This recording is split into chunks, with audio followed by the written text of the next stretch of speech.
안녕하세요. 같은 12발이어도 서울 전체를 묻는 건지, 몇 분 안에 어디가 먼저 비는지를 묻는 건지에서 답이 갈립니다. 오늘은 포화 공격, 세츄레이션 어택의 현실성, 북한 KN-25 12대 동시 발사, ALMD 플러스 천궁 2 모두 대 콤보, 진짜 서울이 뚫릴까에 대해 이야기해 볼게요. 패널을 소개할게요. 클리치예요. 숫자보다 먼저 어디가 비고 누가 늦는지부터 볼 거야. 엘렌이에요. 같은 12발이어도 서울 전체와 핵심 노드 방어는 같은 계산이 아니에요. 아일라예요. 저는 요격탄 수보다 먼저 들어오는 순서랑 막는 순서를 같이 보게 돼요. 벨라예요. 첫 파형이 어디에 꽂히느냐에 따라 안전선이 너무 빨리 무너질 수 있어요. 베스퍼입니다. 포화라는 말은 발사 수보다 우선순위와 선택 비용에서 더 또렷해집니다.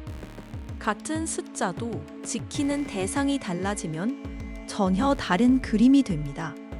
이제 각자의 생각을 들어볼까요? 벨라예요. 지금 이걸 서울이 버티냐? 한 문장으로 묶으면 제일 먼저 놓치는 게 표적 우선순위예요. 북한이 이번에 공개한 건 600mm 12문 화력이고 그게 하늘 전체를 덮는 그림보다 레이더 하나, 활주로 하나, 포대 하나를 같은 시각에 눌러버리는 그림에 더 가까워요. 첫 5분에 패트리어트나 천궁2가 한 축으로 몰리면 다른 축은 비어요. 원점 타격이 10분 안쪽으로 들어간다고 해도 그 앞에 몇 분이 사라지는 건 아니잖아요. 글리치 씨가 12발만으로 서울 전체 붕괴는 아니라는 쪽으로 밀 것 같은데 저는 그 말이 맞아도 빈 구역이 생기는 순간 사람들 안전이 먼저 후순위로 밀린다고 봐요. 클리치예요. 제일 먼저 잘라야 할 건 12발을 바로 서울 전체 누수율로 바꾸는 습관이야. 벨라 씨 말처럼 첫 파형이 아픈 건 맞는데 그걸 곧장 30%까지 50% 뚫림으로 점프시키면 계산이 너무 빨라지지 않냐? KN-25 12발만 따로 오면 전방어 자산이 버틸 수도 있고 진짜 골치 아픈 건 거기에 KN-23이나 순항미사일, 드론, 재래식 포탄이 같이 섞일 때야. 포화는 숫자보다 분류가 먼저 흔들리는 순간에 생기거든. 마일라 씨가 순서의 일을 꺼낼 텐데 맞아도 그 순서가 도시 전체 마비랑 같은 말은 아니야. 마일라예요. 저는 여기서 숫자보다 교전 순서가 더 무섭거든요. 같은 12발이어도 표적이 한 기지로 몰리는지, 두 축으로 갈라지는지, 그리고 한 표적에 요격탄을 2발씩 붙이는지에 따라 결과가 확 바뀌어요. 잠깐만요. 그러면 글리치 씨 말처럼 도시 전체 마비는 아닐 수 있어도 특정 노드 하나는 진짜 크게 흔들릴 수 있는 거 아닌가요? 대장전 공백까지 붙으면 첫 살보 뒤에 두 번째 파형이 더 거슬려요. 베스퍼 씨가 전략 얘기로 넓혀도 좋지만 저는 지금 질문을 서울 전체보다 먼저 공군 기지랑 레이더가 몇 분을 버티느냐로 잘라서 봐야 한다고 봐요. 베스퍼입니다. 그래서 저는 뚫린다는 말을 먼저 나눠야 한다고 봅니다. 시민 지역이 대규모로 계속 노출되는 장면과 첫 파형에 레이더나 지휘 노드가 눌려서 다음 교전이 꼬이는 장면은 같은 실패가 아니지 않습니까? 북한이 최근 12문의 600mm 화력 훈련을 공개한 건 단순 과시만이 아니라 그런 압박축을 보여준 셈이죠. 다만 아직 실전 배치 전인 LAMD까지 현재 전력처럼 더해놓고 안심하는 계산도 반대로 12발만으로 서울 전체가 바로 무너진다고 말하는 계산도 둘 다 과한 쪽입니다. LNC가 이걸 현재형과 미래형으로 갈라 설명해도 그 틈 사이에서 첫 파형의 선택 비용은 그대로 남습니다. 엘렌이에요. 지금 질문을 현재형으로 두면 LAMD는 아직 완성 전력이 아닙니다. 그래서 오늘 서울 방어를 말할 때는 천궁2와 패트리어트, 경보 자산, 그리고 발사 뒤 대화력 타격이 시간차로 어떻게 이어지느냐를 같이 봐야 해요. 그걸 한 덩어리 콤보로 묶어서 계산하면 실제 빈칸이 가려지지 않을까요? 베스퍼 씨가 실패 정의를 나누자고 한 건 맞지만 그 구분이 먼저 서면 지금 비어있는 칸이 너무 깔끔하게 보일 수 있어요. 저는 벨라 씨가 말한 사람 안전선도 마일라 씨가 짚은 재장전 공백도 같은 지도 위에 올려야 한다고 봐요. 첫 파형을 다 지우는 방패는 아직 없고 무엇을 먼저 지킬지에 따라 같은 12발이 전혀 다른 밤으로 남게 될 거예요. 글리치예요. 12문 살보를 두고 바로 서울 뚫림 확률부터 붙이는 건 순서가 뒤집힌 계산이야. 엘렌 씨가 현재형이랑 미래형을 갈라놓은 건 맞는데 그 말이 곧 방패가 비어있다는 뜻도 되잖아. 킬체인이나 대화력전은 맞은 뒤에 줄이는 손이고 하늘에서 막아내는 손이 아니야. 그러니까 10분 안에 원점 때린다를 앞줄에 세우는 건 장부 정리 같지 방어 설명은 아니지. 벨라 씨 말대로 특정 포대나 레이더에 먼저 몰아치면 다른 축이 드러나는데 그걸 두고도 아직 서울 전체는 아니라고만 말하면 뭐가 달라지냐. 벨라예요. 저는 지금 글리치 씨가 일부러 작게 말하는 지점이 걸려요. 서울 전체가 당장 무너지는지 아닌지보다 어느 축을 비워서 버틸 건지가 먼저 정해진다는 게 더 아픈 문제예요. 지휘소나 레이더, 활주로를 살리려고 요격 자산을 먼저 붙이면 생활권과 후순위 시설은 계산표 바깥으로 밀려요. 그건 공포를 부풀리는 말이 아니라 배분의 결과예요. 그래서 저는 뚫린다를 도시 붕괴로만 보지 않아요. 보호 순서에서 밀린 곳이 생기는 순간 이미 균열은 시작된 거죠. 에스퍼입니다. 지금 논쟁이 한 가지 착시를 품고 있지 않습니까? 우리는 자꾸 서울을 하나의 덩어리로 말하지만 실제 방어는 지휘 노드와 활주로와 포대와 생활권을 서로 다른 값으로 매기는 과정이지요.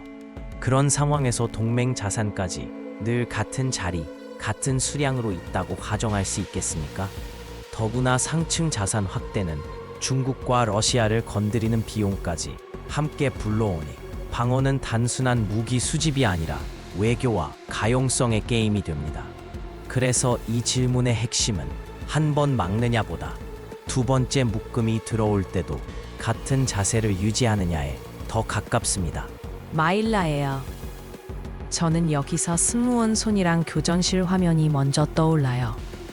초기 살보가 들어오면 탐지 우선순위 다시 잡고 어느 표적에 요격탄 몇 발 붙일지 정하는 사이에 시간 그냥 빠져나가거든요. 데스퍼 씨가 말한 두 번째 묶음 문제도 그거예요.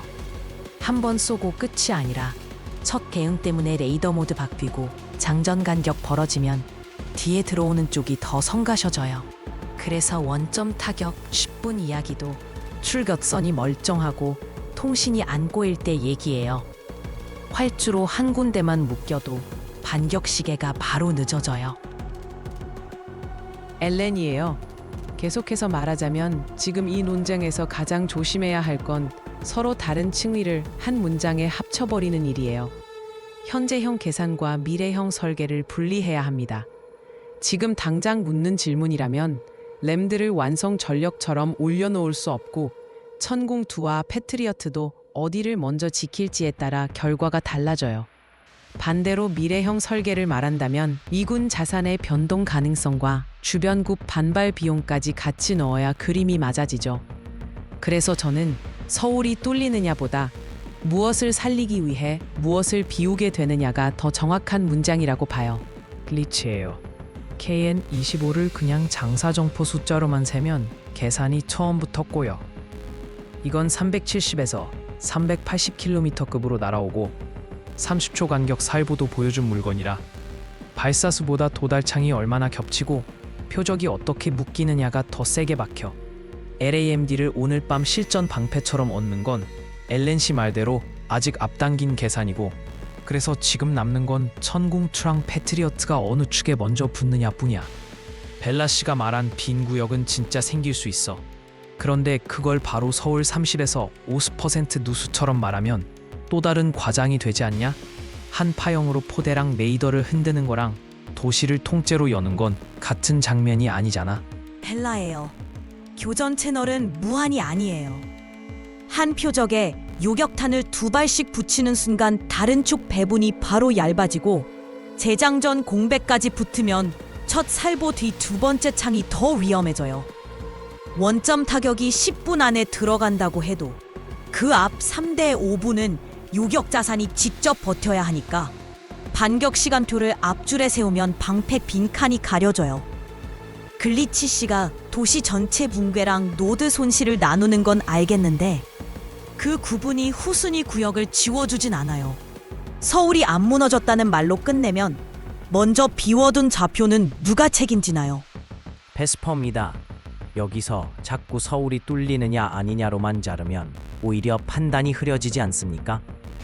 첫 파형에 활주로와 레이더와 포대를 보호하는 선택이 들어가면 생활권 방어는 처음부터 같은 값으로 놓이지 않지요. 게다가 상층 방어를 더 얻는 선택은 언제나 한반도 내부 숫자만의 문제가 아니라 미군 자산 가용성과 중국 러시아 반발 비용까지 함께 흔듭니다. 글리치 씨가 노드 손실과 도시 붕괴를 분리한 건 필요하지만 그 사이에서 무엇을 먼저 살릴지 묻지 않으면 그 구분도 안심용 문장으로 굳지 않겠습니까? 포화의 본질은 많이 쏘느냐보다 방어 쪽이 먼저 어떤 것을 포기하게 되느냐에 더 가까워 보입니다. 마일라예요. 잠깐만요. 지금 가용자산 이야기만 크게 잡으면 교전실에서 실제로 눌러야 하는 순서가 가려져요. 탐지하고 분류하고 표적 할당하고 발사 승인 내리는 그 몇 단계가 한 창에 몰리면 12발 자체보다 동시도달 시간하고 우선 방어 규칙이 먼저 병목이 돼요.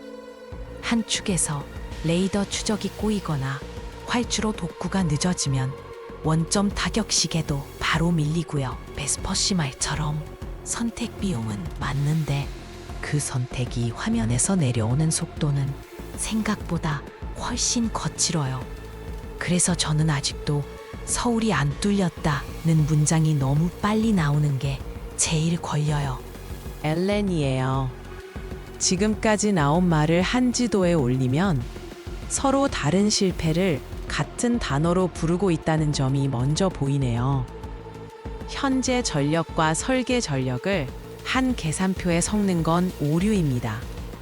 그래서 LMD를 미래형으로 떼어놓고 보면 오늘 밤의 문제는 천궁2와 패트리어트의 수량보다도 우선 방어 대상, 교전 규칙, 그리고 첫 타형 뒤에 남는 공백 쪽에 더 가까워져요. 글리치 씨가 말한 과장 경계도 필요하고 벨라 씨가 붙잡은 후순위 좌표도 사라지지 않아요. 같은 12발인데도 누군가에겐 방어 성공으로 기록되고 다른 누군가에겐 이미 비워둔 구역이 먼저 떠오르는 밤이 남게 될 거예요.